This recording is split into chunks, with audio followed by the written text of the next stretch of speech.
Morning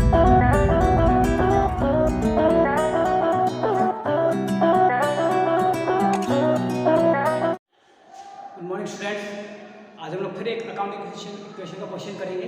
ठीक है, तो जो चीज़ें और रह गई होंगी वो भी कन्फ्यूजन आपको क्लियर हो जाएंगी। ठीक है, तो हम पहले फॉर्मूला बना लेते हैं यहाँ पे।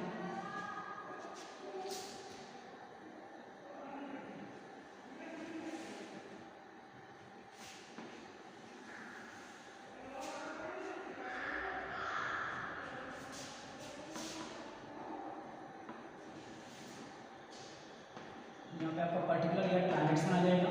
ठीक है, यहाँ पे हम एसेट्स लिख दे रहे हैं, assets is equal to capital plus liabilities. ठीक है, जो एसेट के नाम आ जाएंगे उनको यहाँ पे लिखे जाएंगे। ठीक है,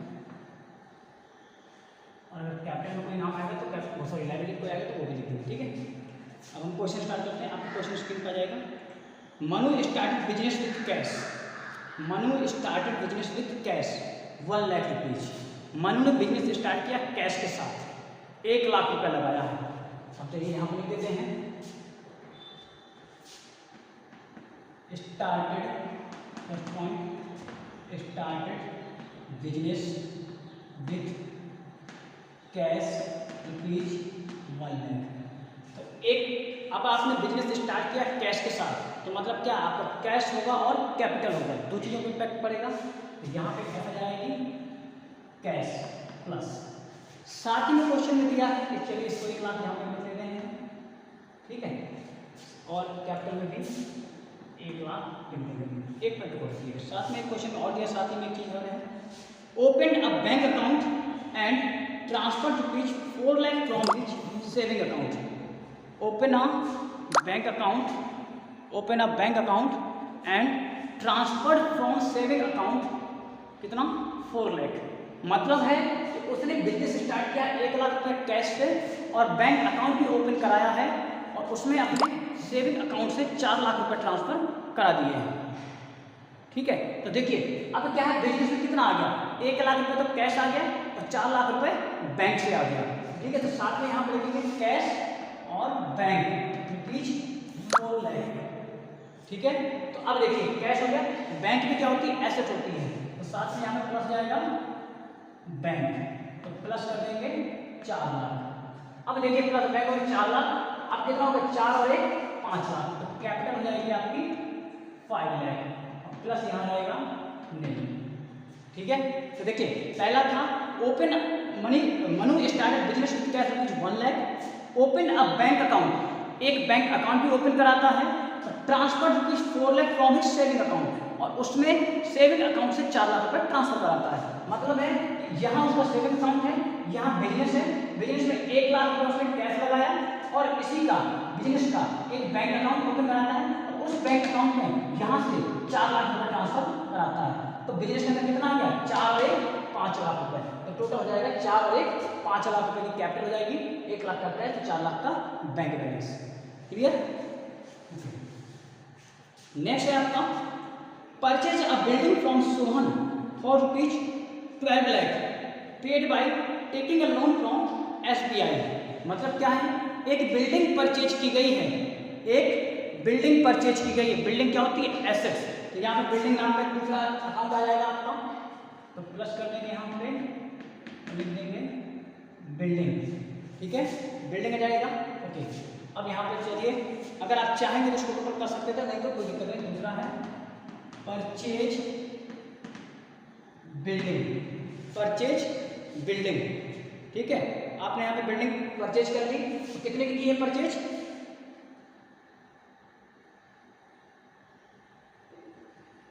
परचेज किया आपने 12 लाख रुपए से। 12 purchase a building for rupees 12 lakh and pay amount by taking a loan of rupees 10 lakh. मतलब है कि 12 लाख की बिल्डिंग खरीदी है, तो बिल्डिंग आपकी 12 लाख रुपए से प्लस हो जाएगी, 12 लाख रुपए से। और क्या किया आपने, 12 लाख की बिल्डिंग खरीदने के लिए आपने 10 लाख का लोन लिया है, कहाँ से SBI से। SBI से 10 लाख का लोन लिया है, तो जब लोन लेंगे तो क्या हो जाएगी लायबिलिटीज हो जाएगी। तो आपका यहाँ पे इक्वल लगा करके इधर आपका जाएगा जहाँ यहाँ पे आप इधर लिख लेंगे SBI लोन, SBI का लोन। तो अब देखिए कैपिटल अकाउंट में कोई फर्क पड़ेगा नहीं, तो यहाँ नील रहेगा और यहाँ पे कैपिटल अकाउंट कितना रहेगा 10 लाख रुपए लोन लो। ठीक है, आपने SBI से लोन ले लिया और यहाँ पे दिखा दिया 10 लाख रुपए का। ठीक है, अब 10 लाख का तो लोन ले लिया, बट एसेट कितनी की 12 लाख की, तो 2 लाख रुपए कहाँ से पे करोगे? तो देखो अगर आपने कोई एसेट परचेज की है, ठीक है, और उसका पेमेंट नहीं बताया कि कैसे करना है या बैंक से करना है, तो हम चाहे कैश से मान लें चाहे उसको बैंक से मान लें। कैश सफिशिएंट है नहीं है, हम क्या मानेंगे? बैंक से। तो जितना 2 लाख रुपए है वो बैंक से पेमेंट हो जाएगा। ठीक है, और कैश का कोई फर्क नहीं पड़ेगा। तो देखिए हमने बिल्डिंग परचेज की थी 12 लाख की और लोन लिया था हमने 10 लाख का। 10 लाख का लोन हो गया, 12 लाख की बिल्डिंग हो गई, 2 लाख रुपए बैंक से पेमेंट कर दिए जाएंगे। इसके बाद हम इसी क्वेश्चन का टोटल कर लेंगे। वैसे टोटलिंग करने मैंने बताया था, एक बार दूसरा तरीका बता रहा हूँ जिसमें टोटल करने की जरूरत बार बार नहीं है। चलिए नेक्स्ट एडजस्टमेंट है आपका paid interest on loan rupees 20,000 and instalment of rupees 1 lakh. क्या किया गया है? आपने 20,000 का इंटरेस्ट और 1 लाख रुपए की इंस्टॉलमेंट पे की है। तो जब आपने 20,000 का इंटरेस्ट और 1 लाख रुपए का इंस्टॉलमेंट पे किया है तो आप उसका पेमेंट आप दिखा देंगे। चलिए उसको हम दिखाते हैं। Third number paid interest 20,000 and instalment 1 lakh. अब आपने 1,20,000 रुपये पे किया है। देखिए किसी का ब्याज भी दिया है और साथ ही साथ आपने इंटरेस्ट उसका इंस्टॉलमेंट भी पे किया है। ठीक है, जब आप दोनों चीज़ें पे कर रहे हैं तो अब आप पे करेंगे 1,20,000 रुपये। कैश हमारे पास है नहीं है तो इसमें मिल रहेगा, इससे नहीं करेंगे, इसमें से कर देंगे। तो इसमें से माइनस कर देंगे 1,20,000। बिल्डिंग में कोई फर्क नहीं पड़ेगा तो मिल आएगा। यहाँ पे देखेंगे अब आपने क्या किया, 20,000 का इंटरेस्ट पे किया है और 1 लाख का इंस्टॉलमेंट पे किया है। तो लोन कितने का था आपका? 10 लाख का था। तो लोन की इंस्टॉलमेंट कितना? 1 लाख लोन का पेमेंट हुआ। तो आप लोन से माइनस करेंगे 1 लाख रुपए, लोन से माइनस करेंगे 1 लाख रुपए। ठीक है, लोन से माइनस करेंगे 1 लाख रुपए। ठीक है, 1 लाख रुपए। और जो 20,000 का इंटरेस्ट पे किया आपने वो आपका एक्सपेंडिचर है, लॉसेज है, और उसको कहाँ लिखाएंगे आप? कैपिटल से यहाँ पे माइनस कर देंगे। ठीक है, तो याद रखिएगा। देखिए कि मान लो कि किसी का लोन लिए हैं, ठीक है, तो उसका हम क्या कर रहे हैं? उसका हम इंस्टॉलमेंट पे कर रहे हैं। तो इंस्टॉलमेंट में इंस्टॉलमेंट जाएगा, तो जितने का लोन है उसका इंस्टॉलमेंट कर देंगे, और जो इंटरेस्ट गया वो कहाँ जाएगा? आपके कैपिटल से, क्योंकि आपका वो लॉसेज है। ओके, इसके बाद नेक्स्ट है आपका purchase goods from Rohan on credit. Purchase goods from Rohan on credit कितना है? 1 लाख रुपए। Purchase goods from Rohan on credit 1 lakh rupees. तो लिखेंगे परचेज गुड्स 1 लाख क्रेडिट में है। जब गुड्स क्रेडिट में परचेज किए जाएंगे तो कैश में कोई फर्क नहीं पड़ेगा, बैंक में कोई फर्क नहीं पड़ेगा, बिल्डिंग में नहीं पड़ेगा। हाँ, बट अब नई एसेट आ जाएगी, क्या आ जाएगी? स्टॉक। यहाँ पे लिख देंगे स्टॉक।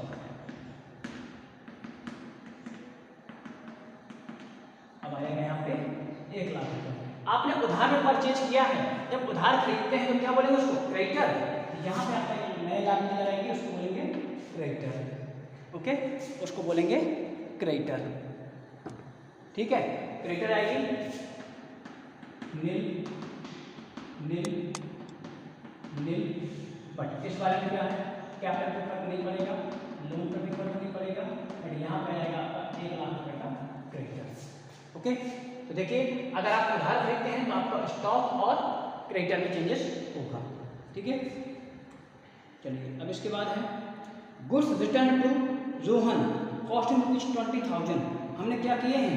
गुड्स रिटर्न किए हैं रोहन को। जब रोहन को हमने गुड्स रिटर्न किए हैं 20,000 के, तो क्या करेंगे?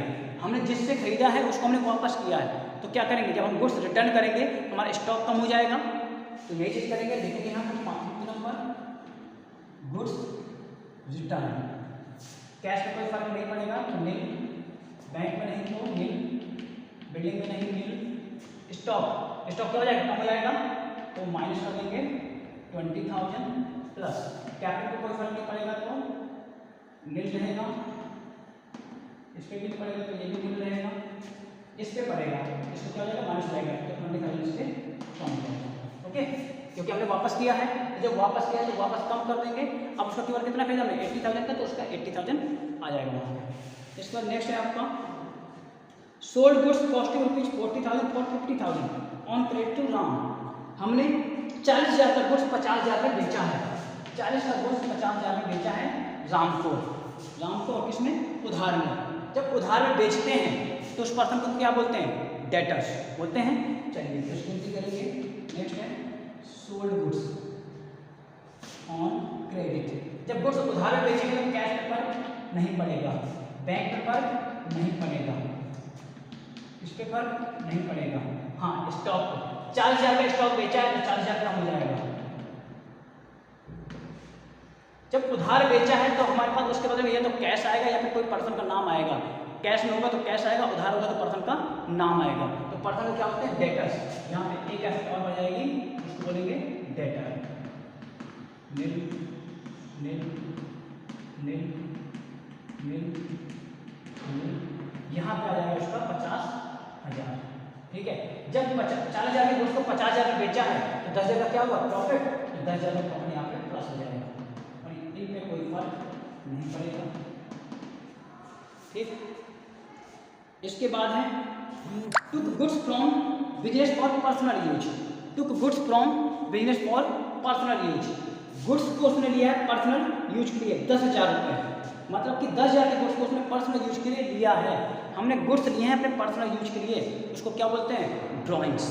ठीक है, जब गुड्स लिए हैं तो गुड्स कम हो जाएंगे, यहाँ पर लिखेंगे 7 गुड्स फॉर पर्सनल यूज। इस पर फर्क नहीं पड़ेगा नील, इस पर भी नहीं पड़ेगा नील, इस पर भी नहीं पड़ेगा नील। स्टॉक माइनस हो जाएगा तो 10,000 माइनस कर 10,000 करिए 5,000 कर लिया 10,000। ठीक है, माइनस कर देंगे। डेट में कोई फर्क नहीं पड़ेगा तो नील रहेगा। हाँ, हमने बताया था ड्राइंग का, आपको मैंने स्टार्टिंग में बताया कैपिटल में ड्राइंग को माइनस करते हैं, यहाँ पर उसको माइनस कर देंगे 10,000 और बाकी इन सब पे कोई फर्क नहीं पड़ेगा। ओके, चलिए अब इसके बाद नेक्स्ट है आपका accrued interest rupees 5,000। Accrued interest है 5,000 रुपये का। अक्रूड इंटरेस्ट 5,000 रुपये का है, क्या होगा बताइए। अक्रूड इंटरेस्ट क्या होता है। अक्रूड इंटरेस्ट मतलब कि इनकम जो अभी तक हमें मिली नहीं पर वो इनकम हमारी है, मतलब कि इनकम हमने अर्न कर ली है बट अभी तक रिसीव नहीं हुई है, तो हमारी एसेट्स होती है। मतलब कि मैंने किसी का काम कर दिया बट अभी तक मुझे पेमेंट नहीं मिला, तो मेरी क्या एसेट्स है। तो अगर अक्रूड कोई इनकम है तो उसके लिए एंट्री करेंगे अक्रूड इंटरेस्ट। अक्रूड इंटरेस्ट क्या होगा, कैश में तो है नहीं क्योंकि वो मिला ही नहीं है, तो यहाँ पे मिल रहेगा, यहाँ पे भी मिल, यहाँ पे भी मिल, यहाँ पे भी मिल, यहाँ पे भी मिल, बट एक नई एसेट आ जाएगी अक्रूड इनकम के नाम से, तो यहाँ पे प्लस कर देंगे अक्रूड इनकम या अक्रूड इंटरेस्ट और इसको लिख देंगे नील नील नील नील नील नील नील और यहाँ कितना है वो 5,000। ठीक है, अक्रूड इंटरेस्ट है, हमने क्या बोला अक्रूड इनकम है, मतलब हमें मिलने वाला है, मान ली क्या है प्रॉफिट है, तो उसको भी कैपिटल में प्लस कर देंगे, बाकी सब जगह मिल रहेगा। ठीक है, ये चीज़ है। ठीक है, तो आपको इस तरीके से ये करना है, बट ये याद रखिएगा आप लोग ऐसा बनाइएगा क्वेश्चन कि वो सब सामने रहे। ठीक है, हमने थोड़ा सा ये दौड़ किया था, छोटा पड़ रहा था इसलिए स्क्रीन में इस तरीके से किया। फिर आपका commission receive in advance. Commission receive in advance, commission advance में मिला है आपको, क्या है लायबिलिटीज है। जब कमीशन एडवांस में मिला है तो नीचे लिखेंगे commission receive in advance. Commission advance में मिला है, कितना रुपए का एडवांस मिला है 20,000 का एडवांस मिल गया, तो पैसा आ गया होगा 20,000। बैंक में कोई फर्क नहीं, यहाँ पे कोई फर्क नहीं, यहाँ पे कोई फर्क नहीं, यहाँ पर कोई फर्क नहीं और यहाँ पर कोई फर्क नहीं। एडवांस में मिला कमीशन तो क्या है एक लायबिलिटीज है, कैपिटल में आएगा नहीं, ऐसा लोन में आएगा नहीं, क्रेडिट में आएगा नहीं, एक नया लायबिलिटीज का कॉर्नर बन जाएगा और उसको बोलेंगे कमीशन रिसीव्ड इन एडवांस के नाम से होता है, तो बोलेंगे कमीशन रिसीव्ड इन एडवांस के नाम से। ठीक है, नया कॉलम यहाँ पे बन जाएगा commission received advance, commission received in advance, और सभी जगह वो नील रहेगा पहले, नील नील नील नील नील, यहाँ पे रहेगा आपका, यहाँ पे नील रहेगा, यहाँ पे भी नील, यहाँ पे भी नील, और यहाँ पे आ जाएगा कितने का 20,000। ठीक है, इस तरीके से। ठीक है, तो आपको ये देखना है कि बहुत सारी एसेट्स हो सकती हैं। अक्रूड इंटरेस्ट है, कोई अक्रूड इनकम है तो याद रखिएगा एक एसेट का कॉलम बनेगा और कैपिटल में प्लस होगा। एडवांस है, कोई मिला है एडवांस में आपको तो कैश में प्लस हो जाएगा और आपका उस नाम की एक लाइबिलिटीज ओपन हो जाएगी। ठीक है, फिर लास्ट है cash received from Ram, Ram से हमें कैश मिला है, तो कैश मिला है 10 number, cash received from Ram, Ram से कैश मिला है, क्या कैश हमारे पास आया होगा, कितना मिला है 10,000 रुपये, यहाँ पे 10,000 लिखेंगे, बाकी सबको कोई फर्क नहीं पड़ेगा। राम कौन था, राम था हमारा debtor, cash received from Ram, मतलब राम से पैसा मिल रहा है, मतलब क्या राम हमारा उधार दिया होगा, राम कौन था, डेटर था, कितने का उसको उधार पे माल बेचा था डेटर को, हमने देख लेते हैं 50,000 का, तो ठीक है 10,000, यहाँ पे मिल रहेगा, यहाँ पे भी मिल, यहाँ पे भी मिल, और जब डेटर पे आएंगे तो यहाँ पे माइनस कर देंगे उसके यहाँ पे 10,000 का। ओके, और बाकी सब जगह पे कुछ नहीं रहेगा। देखिए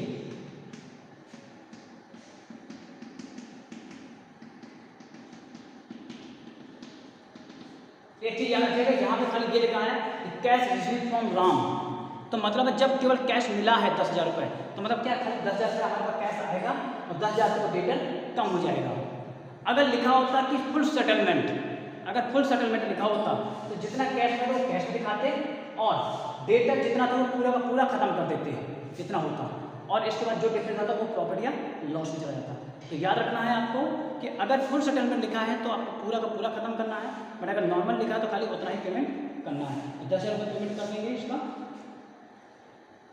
ठीक है, इसके बाद फिर क्या करेंगे, आप इन सबका टोटलिंग कर लेंगे, इन सबका टोटल एक साथ भी कर सकते हैं, जैसे मैंने पिछले वाले क्वेश्चन बताया टोटल करके वैसे भी कर सकते हैं और इस तरीके से भी कर सकते हैं। और इस तरीके से याद रखना है कि इधर का कॉलम इधर का कॉलम सबके कॉलम अलग अलग चाहिए। कर लेते हैं 1 लाख था, 20,000 आया था और 10,000 दिया था, तो 1,30,000 कैश का। ठीक है, इसके बाद बैंक का देखते हैं 4 लाख था, 2 लाख चला गया तो 2 लाख बचा, 2 लाख में 1 लाख 20,000 गया तो 80,000 बचा, वो 80,000 ही रहेगा प्लस।